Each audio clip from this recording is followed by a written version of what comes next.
Boa noite.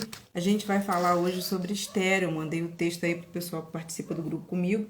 É Esther 5, do 9 ao 14, tá?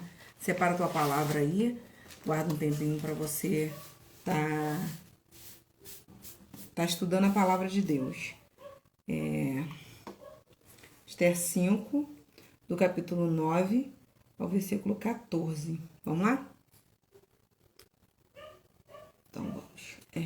9 ao 14, que diz assim: Então saiu Amã naquele dia, alegre e de bom ânimo, quando viu, porém, Mordecai à porta do rei, e que não se levantara nem se movera diante dele, então se encheu de furor contra Mordecai. Amã, porém, se conteve e foi para casa, e mandou vir os seus amigos, Azeres e sua mulher. Contou-lhes Amã a glória das suas riquezas e a multidão dos seus filhos, e tudo em que o rei o tinha engrandecido, e como o tinha exaltado sobre os príncipes e servos do rei. Disse mais Amã, a própria rainha Esther, a ninguém fez vir com o rei ao banquete que tinha preparado, senão a mim. E também para amanhã estou convidado por ela juntamente com o rei. Porém, tudo isso não me satisfaz enquanto vira o judeu Mordecai assentado à porta do rei. Então lhe disse Zeres, sua esposa, e todos os seus amigos: Faça-se uma forca de 50 côvados de altura. Pela manhã, dize ao rei que nela enforque Mordecai. Então entra alegre com o rei ao banquete. A sugestão foi bem aceita por Amã, que mandou levantar a forca. Eu achei muito boa essa palavra e quis trazer, é uma palavra que é muito conhecida de leitores da Bíblia, que é sobre a rainha Esther. A rainha Esther, eu separei aqui alguns textos, se você quiser anotar sobre ela, sobre o decorrer dessa história, você anota aí. A história começa em Esther, começa no capítulo 1, evidentemente, falando sobre o banquete que o rei dá, e que após 7 dias ele pede para a rainha Vashti entrar e acaba não indo, o que gera no fim do relacionamento deles. Ele manda a rainha Vashti ir embora, e no lugar eles fazem um desfile de moda para trazer uma nova rainha. E aí é que entra Esther. A palavra diz que Esther era bela, formosa, e dá a entender que era muito agradável, porque aonde ela conhecia alguém, era ali que ela se sentia, que as pessoas gostavam. A Bíblia diz que ela caía na graça do povo. Então a gente consegue notar claramente que todas as vezes em que a Esther tinha um encontro com alguém, a pessoa geralmente gostava muito dela. E a palavra conta que era bela, formosa e sempre caindo na graça do povo. E Mordecai, com certeza, observando isso, Mordecai escreve ela nesse desfile. E ele diz o seguinte: ele diz que não era para ela dizer da onde ela era, qual era o povo, qual era a língua. E o nome dela era Hadassa ou Radassa, que é um nome hebraico. E ele aceita, ela põe o nome de Esther, que é para que eles não saibam, porque os judeus sofriam preconceitos, sofrem até hoje, inclusive. Então ele esconde a origem dela. E durante aquele período ela fica 1 ano lá dentro, em tratamento, em cuidados, até se apresentar ao rei, com preparação da época, cosmética da época. E aí ela começa a ter... ele vai sempre lá para vê-la, saber como ela tá e tal, e essas coisas todas. Durante esse período, todas as vezes se levanta Amã. Amã se levanta e passa a ser uma figura importante. Só que ele não se curvava a Amã. Amã passava, e era uma ordem do rei que todas as pessoas que vissem Amã se curvassem a ele. Porém, Mordecai não fazia isso. E ali começou o comentário: você não vai se curvar? Você não vai... Ele explicou: eu sou judeu e eu não posso fazer isso. Então ali começou uma questão. Eles ficaram esperando, falaram: vamos falar para Amã. E aí Amã, ele vai decidir, vamos ver se ele permanece com essa atitude depois de Amã saber. E, evidentemente ele permaneceu, porque era uma questão de não se inclinar a ninguém e a nada. Os judeus não podiam fazer isso por causa de Deus. O livro de Esther não fala o nome de Deus em momento nenhum, não fala de nenhuma trama de Satanás, mas você consegue ver o desenrolar da trama e você consegue perceber o que está acontecendo a partir do texto e do contexto. Então, Esther, ela é escolhida rainha nesse tempo e Amã consegue uma licença para matar os judeus. A Bíblia diz que eles ficaram muito espantados, toda a província ficou espantada com a permissão para se eliminar os judeus, que foi dada por Assuero. E aí a Esther se levanta rainha. A palavra diz que Esther, quando ela, no capítulo 4, versículo 11, ela teve medo. Quando Mordecai fala para ela, ele rasga as vestes, senta ali e fica chorando. E aí Esther, ela manda uma palavra para ele, fala: eu tenho um mês que eu não sou chamada pelo rei. Tem um mês que ele não me chama. E qualquer um que entrar na presença dele sem ser chamado, se ele não estender o cetro, então essa pessoa está condenada à morte. E aí a gente vê o propósito de Deus, né? Todos nós fomos chamados com propósito, que você perceba isso. Você não está aí por estar, você não está nessa vida por estar, você está com um propósito. E nesse contexto a gente vê Mordecai dizendo para ela no versículo 13 e 14, capítulo 4, ele diz o seguinte: quem sabe não foi para isso que você está aí. Se você não livrar os judeus, de outro lugar haverá livramento, mas você vai padecer junto com eles. Então ele fala: provavelmente foi por isso que você foi posta aí. Isso é muito importante que a gente entenda que Deus, ele tem um meio de prover coisas e situações. Então, Esther, ela junta o povo, pede para orar junto com eles e pôr em oração e jejum por 3 dias para que a glória de Deus se manifeste através daquela vida. O que a gente vê nesse texto inteiro? Primeiro, a sabedoria de Mordecai. Mordecai era um homem que ele conseguia enxergar as oportunidades. Ele criou Esther. Nós criamos pessoas, nós criamos os nossos filhos e nós conseguimos ver qualidades e defeitos. E muito interessante dessa história é que ele, percebendo a beleza e agradabilidade, formosura de Esther, ele sabia da possibilidade de Esther ganhar aquele concurso. Provavelmente Esther não sabia nada sobre ela, porque era uma órfã. Ela era uma mulher que não tinha o pai nem a mãe. O pai dela era tio de Mordecai, Mordecai era primo dela. Porém, ele percebeu que isso era possível, que havia uma possibilidade dessa menina ganhar, avançar e ser alguém extremamente importante. E diante disso, ele escreveu ela naquilo dali, porque sabia do potencial dela. Talvez você não tenha noção do seu potencial. Talvez você não consiga enxergar a sua identidade. Talvez sejamos mais um órfão, mais uma pessoa abandonada sem parente.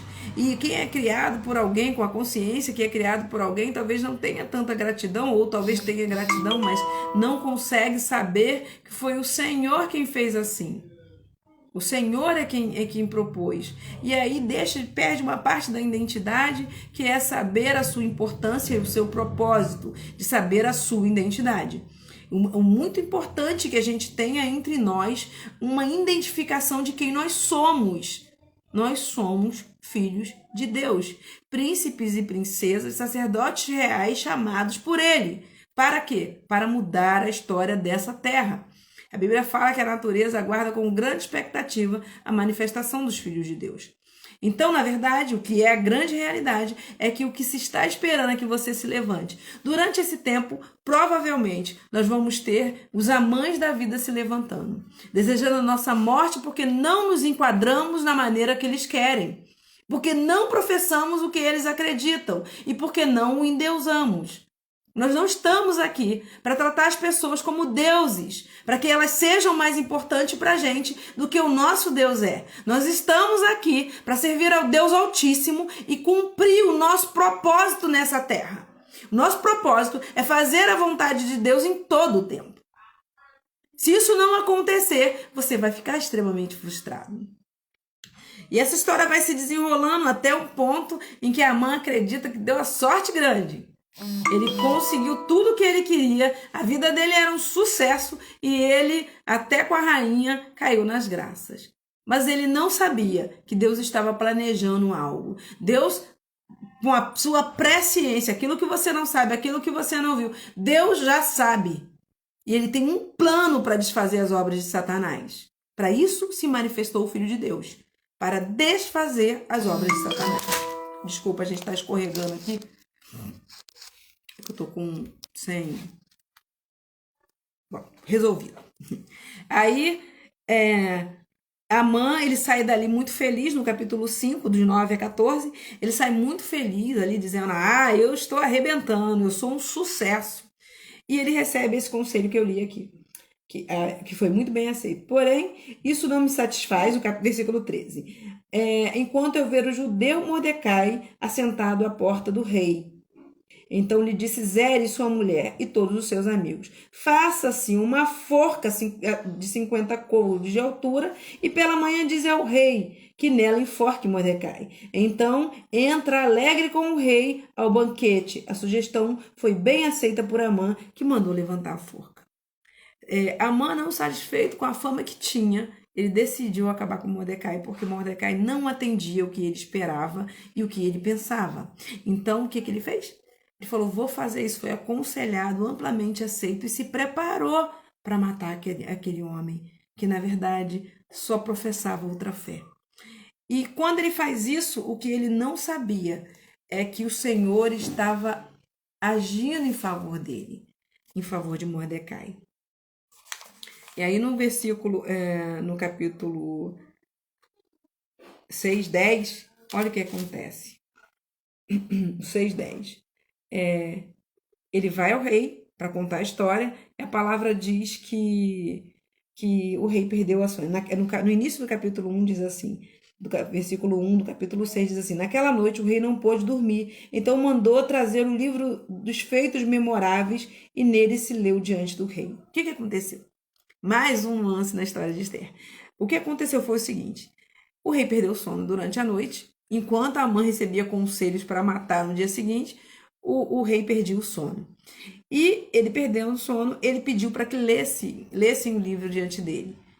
E no livro constava que Mordecai, durante o tempo que esperava Esther, notícias de Esther, Mordecai ouviu uma trama contra o rei. E ele conseguiu desfazer essa trama, o que foi escrito no livro, porém ele não foi beneficiado e nem o rei foi notificado. Foi resolvido o assunto sem grande demanda. E quando o rei perdeu o sono, o rei foi ler justamente essa história, no momento em que aquele homem ia morrer. E aí ele pergunta o que ele deveria fazer. Ele fala, Amã está aí fora. E ele vai buscar conselho de quem? De Amã. E ele pergunta para Amã o que se fará o homem cuja honra o rei se agrada. E Amã dá toda a dica. Põe no seu cavalo, com a sua coroa, com a sua capa, e saia pela cidade com o seu melhor homem, gritando, esse é o homem cuja honra o rei se agrada. E foi isso exatamente que o rei fez. Apresse-se, pega tudo o que você disse, não falte nada. Põe a mão no cavalo e vá gritando isso pela cidade. Ele entrou ali para pedir a morte Ele entrou ali para pedir a morte daquele homem, de Mordecai, e saiu dali sendo obrigado a honrar. Isso é uma coisa muito incrível. Esse é o nosso Deus. Esse é um Deus que pega um trato de morte para a sua vida e transforma em uma morte, em uma história de vida. Veja bem, eu quando eu leio essa história, eu já li várias vezes, que eu gosto muito, eu observo a seguinte coisa: aos seus Deus dá enquanto dorme. Você pode achar que tudo está acabado. Enquanto você está ali pensando no seu fim, Deus está trabalhando ao seu favor. Ele não dormiu. Não importa quantas tramas se façam contra você, contra a sua casa, contra os seus filhos. Talvez você olhe para a situação e diga, não tem como salvar, não tem como resolver. O que eu vou fazer? O meu filho está se perdendo, o meu casamento está se perdendo, o meu trabalho está se perdendo, as pessoas estão tramando contra mim. A Bíblia diz que o Senhor olhará e se rirá dele. Você pode entender que o poder de Deus não se restringe ao que você pensa. O seu pensamento é muito menor do que quem Deus é. O que ele tem para você, o que ele faz para você, vai muito além de tramas mais altas, talvez longe das suas costas, longe dos seus ouvidos, no lugar onde você não ouve e onde você não sabe, coisas são ditas contra você. Mas isso não vai impedir que a mão do Senhor haja em seu favor. Isso não vai impedir que o Senhor honre quem você é. Isso não vai impedir que Deus realize o querer e o efetuar dele na minha e na sua vida. Eu acho isso muito tremendo. Você olhar um homem, o homem se exalta pela mão do próprio homem, e aí ele começa a dizer, bom, eu sou muito bom e eu deveria ser reverenciado. E a raiva dele fica justamente porque ele não recebe a reverência que ele achava que lhe era justo. E por causa dessa falta de reverência que ele queria, ele trama a morte de um povo. Ele trama um genocídio. Só que Deus não fazia parte daquilo. Deus não estava naquele negócio. Satanás trama coisas em oculto e usa pessoas para tramar. Satanás usa pais, mãe, filho, e maridos, amigos para dizer coisas ruins contra nós. Para lançar coisas que ferem o nosso coração num nível que é extremamente doloroso. Mas não é a palavra de Deus. A palavra de Deus é de vida e vida eterna. O Senhor te chamou para um propósito e eu quero te chamar a atenção para 3 coisas. E até mais do que 3. Uma, tenha a sagacidade de Mordecai. Veja as oportunidades para você e para os seus filhos. Veja as oportunidades que se abrem diante de você e não as rejeite. Pegue imediatamente. Cuide disso. Zele por isso. Se mantenha. Quando as oportunidades vierem, não negue quem é o seu Deus, porque você recebeu essa oportunidade. Mordecai podia ter se inclinado, ele podia ter feito uma série de coisas. Por que ele não fez? Porque ele sabia que Deus era Deus. E a postura dele botou todo um povo em risco, porém exaltou todo aquele povo. Deus ficou conhecido. Nesse texto, depois você guarde um tempo e leia todo o livro de Esther. Eles falam, se você começou a cair diante desse judeu, o Deus dos judeus era famoso. Esse é o meu e o seu Deus. Deus não mudou. Deus não mudou e nem vai mudar. Desculpa, gente. Aqui tá. Deixa eu ver se eu tiro aqui o som. Então a gente tem que ficar atento a isso, ao fato de que Deus ele gera situações, ele gera coisas a nosso favor e que ele é poderoso para fazer infinitamente mais do que pedimos ou pensamos. O Senhor falará conosco, o Senhor resultará em coisas para nos levantar, para nos mostrar sua face, para revelar sua santidade e para nos fazer infinitamente mais. Então, veja as oportunidades. Não perca as oportunidades que se abrirem diante de você, para você, seu filho e sua família. Veja isso. Segundo, não se deixe levar depois que o Senhor te exaltar. Incline-se a Ele, adore a Ele e exalte o nome dEle. Não o abandone por causa das suas coisas que você conseguiu. Segunda posição da Esther. Veja, Esther teve medo e Esther estava insegura. Medo e insegurança não mudam quem você é. Isso é um estado emocional, mas você continua sendo filho do Deus Altíssimo. Ela não deixou de ser rainha porque teve medo e ficou insegura. Ela não deixou de ser amada, embora no seu coração ela duvidasse. Quando o rei a vê, o rei aponta o cetro para ela. Ela tem uma frase muito conhecida. Se perecer, orem por mim por 3 dias. Vamos orar e jejuar a respeito dessa causa. Se perecer, pereci. Então você veja bem uma coisa, se o Senhor está com você, se o Senhor ele tem te exaltado, se o Senhor ele tem te chamado, pois permaneça nisso, mesmo com o seu medo e a sua insegurança, avance no reino. Não deixe que o medo e a insegurança parem quem você é. A quarta coisa que acontece nesse texto é que Esther, ela chama pessoas para orar com ela. Chame pessoas para agregar o que você está querendo. Chame pessoas para mudar a sua história. Chame pessoas para clamar junto contigo. Chame pessoas que se ajoelhem e clame pela sua causa. Não interceda só por você. Interceda por causas que vão mudar a história do povo de Deus. Eu entendo que isso é de um nível de importância, que isso é de um nível de inteligência tão grande que você precisa perceber e andar nele. Que o Senhor possa revelar essa palavra no seu coração e transformar dentro da sua casa tudo aquilo que está acontecendo. Que o Senhor exalte o seu nome, que o Senhor transforme a sua vida, que o Senhor modifique e cause e traga oportunidades para a sua casa e para a sua família. Que o Senhor mude tudo aquilo que tem acontecido na sua vida. Que o Senhor exalte quem você é, porque Deus é bom, justo e fiel. E a bondade dele é a causa de não sermos consumidos.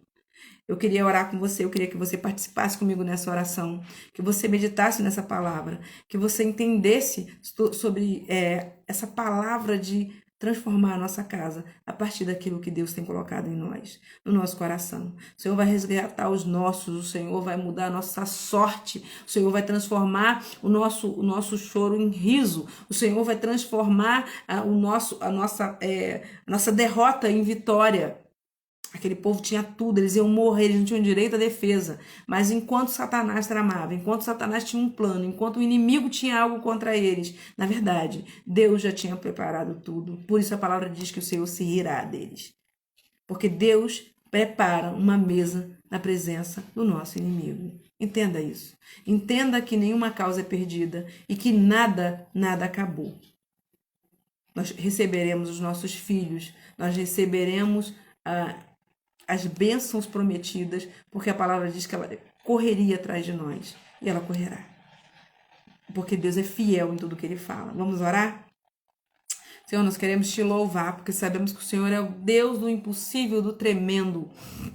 Deus, tantas causas têm acontecido, tantas pessoas têm ficado sofridas, tanta gente tem sofrido de formas tão incríveis. Mas a tua palavra diz que o Senhor não dorme, que o Senhor faz coisas enquanto nós dormimos, o Senhor trabalha em nosso favor. Deus, nós temos causas a apresentar, filhos a receber, maridos a se converter, casas inteiras que precisam do teu nome ser exaltado. Por isso, Senhor, começa em nós aquela boa obra, que nós sejamos aquelas pessoas que vão se manifestar para que a natureza saiba que os teus filhos estão aqui e farão toda a diferença. Que o Senhor venha sobre nós, sobre a nossa descendência, sobre os nossos filhos, os filhos dos nossos filhos, e mude toda a história. Deus, que nós possamos ser como foi esse povo nesse tempo, os judeus nesse tempo, que nós possamos nos armar contra todo o ataque feito contra nós, pelo nosso inimigo, pelo nosso adversário, que nós possamos nos defender e derrotar um a um, Senhor, para a glória do teu nome, e nem nos despojos nós tocaremos, porque o Senhor é bom. Senhor, obrigado pela restauração das nossas coisas.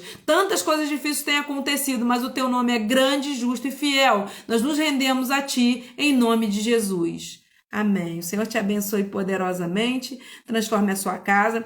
Vocês me desculpem que eu vejo que entra comentário, eu não sei ainda responder assim, eu sei responder um comentário, evidentemente, mas é difícil para eu falar, me manter na palavra e conseguir responder. Aí eu vou resolver isso em breve, que aí eu vou ver se a minha amiga consegue passar pro celular dela e ir respondendo para mim, tá bom? Muito obrigada por estarem aqui. Compartilhe essa palavra. Toda segunda-feira. Se você puder receber uma palavra de oração, receba uma palavra de Deus para o seu coração, que eu espero que isso te ajude de alguma forma, porque o Senhor tem falado muito comigo sobre mudar a história de família, sobre resgatar os filhos do reino. Seja resgatado e resgate os filhos também. Em nome de Jesus, Deus te abençoe, graça e paz.